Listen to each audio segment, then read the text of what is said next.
Continuamos en Primera Plana hoy con Marie Malsac, compañera del diario La Croix, con Patrick Bell, compañero del diario Le Figaro, y con la periodista independiente venezolana Saray Suárez. El Papa durante esta visita se hará eco de las denuncias de obispos de Centroamérica, obispos que denuncian pobreza, que denuncian corrupción, que denuncian al narco.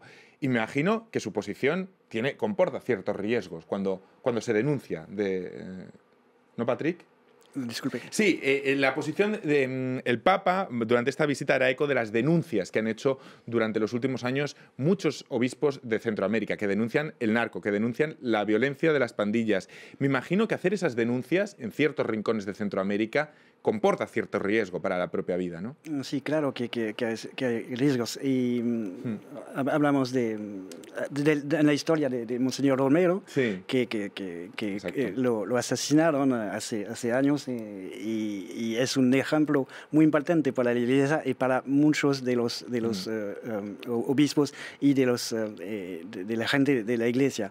Pero esta posición del señor Romero, hablamos del Papa antes del actual, sí, Benicio XVI, que no quería dar como santos al señor Romero. Y es este Papa que viene de Argentina, es importante que viene de Argentina. ¿Y por qué se interesa tanto a este continente? Es porque viene de Argentina y conoce bien la situación en Argentina, en Brasil también. Y la inquietud que hablamos sobre los evangelistas, sí, me parece que él tiene una inquietud sobre ese y sí, me parece que quiere hacer como una reconquista del continente. Sí, y yo Vale. creo que hablando de este ejemplo de Monseñor Romero que fue asesinado por su compromiso social, ¿no? Por su compromiso por el cambio, yo creo que es un poco el ejemplo que el Papa quiere dar a la iglesia del continente, o sea, una iglesia comprometida con los más pobres. Y efectivamente los evangélicos pues, son muy presentes entre los barrios más pobres y tal, y el Papa quiere decir, yo creo, a la Iglesia Católica de la zona, pues ustedes tienen que estar ahí presentes con los más pobres, con los más vulnerables, y esta es la misión que tiene la Iglesia Católica en el continente. La JMJ, las Jornadas Mundiales de la Juventud, fue Juan Pablo II quien los instauró en 1984 con el objetivo de mantener una cita periódica con los jóvenes. Ya desde las JMJ de Río 2013, la relación de simpatía entre jóvenes y Francisco fue evidente. Respecto a sus antecesores en el cargo, como comentaba Saray hace un momento, ¿cómo podemos calificar o diferenciar la relación de Francisco con los jóvenes si lo comparamos con la relación que tuvo Juan Pablo II con los jóvenes o con Benedicto XVI y los jóvenes? Pues o sea, los jóvenes que van a una jornada mundial, una JMJ, digamos que son los que están ya convencidos, o sea, es gente que ya tiene fe, o sea, cuando van a encontrarse con el Papa, al país a los que los convoca, pues se crea este vínculo. O sea, con Juan Pablo II, pues era más el tema de la nueva evangelización, o sea, era el llamado a la misión, a hablar de Cristo a sus vecinos. Con el Papa Benedicto XVI, él animaba mucho a los jóvenes a usar su razón, a pensar la fe. O sea, era un Papa, como usted decía antes, o sea, como más reservado, o sea, que invitaba más a la reflexión. Y ahora con el Papa Francisco, pues, invita a los jóvenes a comprometerse, a ser jóvenes comprometidos, o sea, con el tema de la ecología, con el tema de los migrantes, o sea, es un Papa que llama a la acción, yo diría así. Hablábamos antes de que al Papa Francisco le ha estallado la crisis de Venezuela durante esta JMJ, en recién llegado a Panamá, y de ello vamos a hablar en los próximos minutos. Conozcamos ya nuestro personaje de la semana. Él es Juan Guaidó. Ha pasado en menos de 3 semanas de ser un perfecto desconocido para muchos, o al menos para los que no siguen a diario el rompecabezas, que es casi la política venezolana, a encarnar para los críticos al chavismo la esperanza del cambio frente al régimen. El nuevo presidente de la Asamblea Nacional, el Parlamento de mayoría opositora, que recordemos en 2017 fue anulado por el propio chavismo, se proclamó este miércoles como sustituto de Nicolás Maduro, cuyo segundo mandato considera ilegítimo. Lo primero, Saray, ¿quién es este político de 35 años del que hoy todos hablamos? encontramos? Pues efectivamente es un joven muy poco conocido. Hasta el 5 de enero era alguien que habíamos escuchado nombrar fugazmente, sobre todo en el año 2017, porque luego de las manifestaciones por la anulación de la Asamblea Nacional por parte del gobierno de Nicolás Maduro, él fue herido en las manifestaciones y hubo imágenes que recorrieron el mundo de las heridas de perdigonazos que él recibió en su cuerpo en estas manifestaciones. Fue un poco, en ese momento oímos hablar de él, pero sin mayor información. Hoy día vuelve con fuerza. Recordemos que la oposición estaba completamente huérfana de liderazgo. Los líderes durante la elección, la falsa elección organizada por Nicolás Maduro en mayo del 2018, los líderes, potenciales líderes opositores fueron anulados. Unos fueron enviados al exilio, Leopoldo López preso, prohibición de presentarse a las elecciones para Enrique Capriles. La oposición fue neutralizada poco a poco, de modo tal que no había liderazgo alguno en la oposición y la ciudadanía, el pueblo opositor estaba ávido de encontrar algún lugar común donde reunirse. Guaidó es un joven de 35 años, es ingeniero, tiene un posgrado en administración pública, es un joven que viene de La Guaira. La Guaira es una zona donde se encuentra el aeropuerto internacional de Maiquetía, cercana a Caracas, a unos 40 minutos en carro, de distancia. Es una zona que vivió un deslave, una catástrofe natural muy grande en el 99, donde hubo, se calcula, entre 10.000 y 30.000 muertos luego de esta catástrofe, y fue un momento que fue muy fuerte para todos los venezolanos, sobre todo para quienes habitaban en esta zona. Marcó mucho el compromiso de la gente, sobre todo de los jóvenes que venían de esta zona, en sentir que había que participar, que había que hacer algo, que había que ayudar, ¿no? Fue un momento muy controversial. El presidente Chávez en esa época estaba también atravesando un proceso electoral, dijo una frase muy grandilocuente, tomada de Bolívar: si la naturaleza se opone, lucharemos contra ella. Ya estaba lloviendo mares en esos días. Fue un drama muy, muy fuerte, y Guaidó viene de ese momento histórico también para nosotros.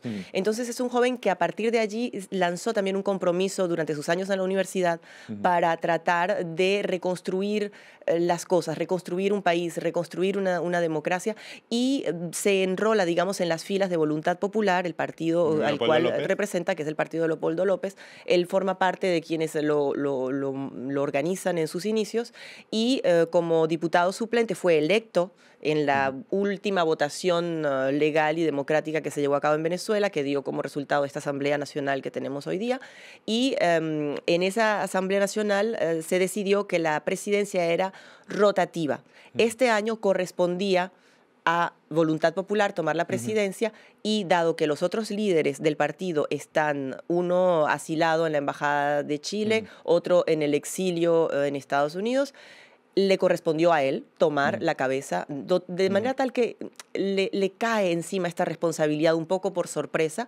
Sin embargo, vemos que está con un grupo de asesores que ha logrado construir una cierta unidad en torno a sí mismo, y que viene de cierta manera limpio de todos los lastres que los otros representantes políticos tenían pegados a su piel. Ya ven que interesante, un perfil un poco largo el que nos ha trazado Saray, pero que considerábamos también imprescindible a la hora de hablar un personaje nuevo en la actualidad que nos ha sorprendido a todos estos días en la prensa. El apoyo de Estados Unidos y de numerosos países latinoamericanos a Juan Guaidó refuerza sin duda al líder opositor. Luego hay matices. México pide la salida negociada, la Unión Europea elecciones libres, y luego del otro lado pues tenemos a Rusia, a China, a Turquía, ciertos, a Cuba y a Bolivia, por supuesto, apoyando a Maduro.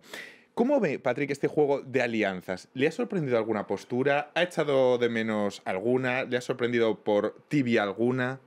No, no me sorprendo, pero hay que no hacer un error y pensar que los países del Grupo de Lima que están en contra de Maduro porque son países de gobierno de derecha. No es el problema. No es el problema. El problema es la migración de nuevo. Son países que temen una destabilización de esta inmigración masiva de los venezolanos. Así, para ellos es importante que la crisis venezolana pueda encontrar una solución. Una solución. Para parar esta inmigración que es terrible. En Colombia es un caos total a la frontera, un caos total en Perú, en Ecuador también. Y necesitan una solución. No es tanto el concepto de derecha liberal ideologizada, sino que hablamos de algo más del día a día, de que llegan migrantes a nuestras fronteras y necesitamos una estabilidad.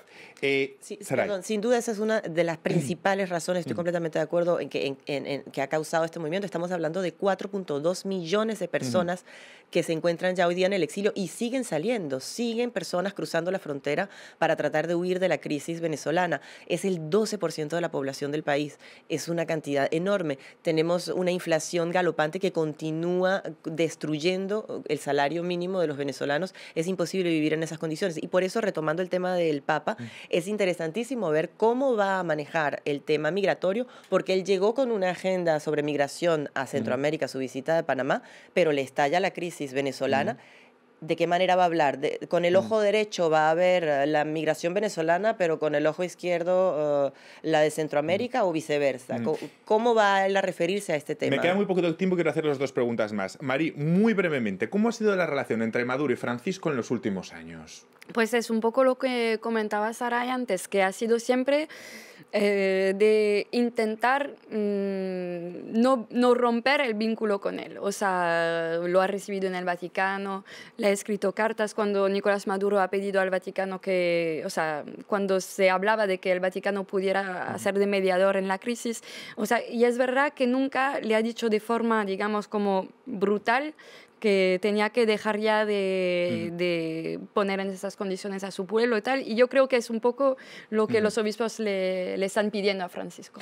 Y la otra cuestión, la cuestión clave, el ejército. ¿Qué puede pasar en las próximas horas con el ejército? De momento parece que apoyan a Maduro, así lo ha dicho el ministro de Defensa. Pero claro, ¿cómo se desmantela ese esquema de ejército ligado al chavismo, que al fin y al cabo es lo que mantiene el régimen? Un país con más de 2.000 coroneles que blindan un régimen y que es un poco el si caigo yo, caemos todos. Pues esas prebendas que se ha dado. Ahí puede haber movimientos, es lo que siempre contamos de Venezuela, pero Saray. Absolutamente, el tema militar es clave en toda esta situación. Recordemos que Guaidó ha propuesto una ley de amnistía que está próxima a salir en los días que vienen, que pretende proteger a los militares que decidan desmarcarse del gobierno violador de derechos humanos, etcétera, y sumarse a una defensa de la democracia. La cúpula se ha pronunciado, pero se sabe que hay divisiones internas, hay 300 militares que fueron prisioneros en los últimos años, ha habido algunas sublevaciones puntuales. Hay divisiones internas, pero no sabemos hasta qué punto ha permeado realmente esta situación. Patrick, el ejército. Hay que preguntarse por qué no arrestaron todavía a Guaidó. ¿Por qué? Porque normalmente este régimen de Maduro va a arrestar cualquier que lee. Sí. La orden fue dada, pero la fiscalía luego la actuó. Pero no lo han detenido. Está bien apuntado, claro. Me parece que dentro de las Fuerzas Armadas, la gente que deben arrestar a Guaidó, la cúpula no está seguro que van a obedecer a este orden. Me parece eso. Hay miedo por ello. Y tardaron mucho en pronunciarse también. Sí. Hablan de un golpe de Estado el 23 y tardan 3 días en dar palabras. Me tengo que ir ya. Muchísimas gracias. Ha sido tan interesante compartir estos minutos hoy en Primera Plana hablando de jóvenes católicos y también, lógicamente, de la actualidad de la crisis en Venezuela. Muchísimas gracias a las tres y a todos ustedes. Hasta la próxima semana en Primera Plana. Gracias.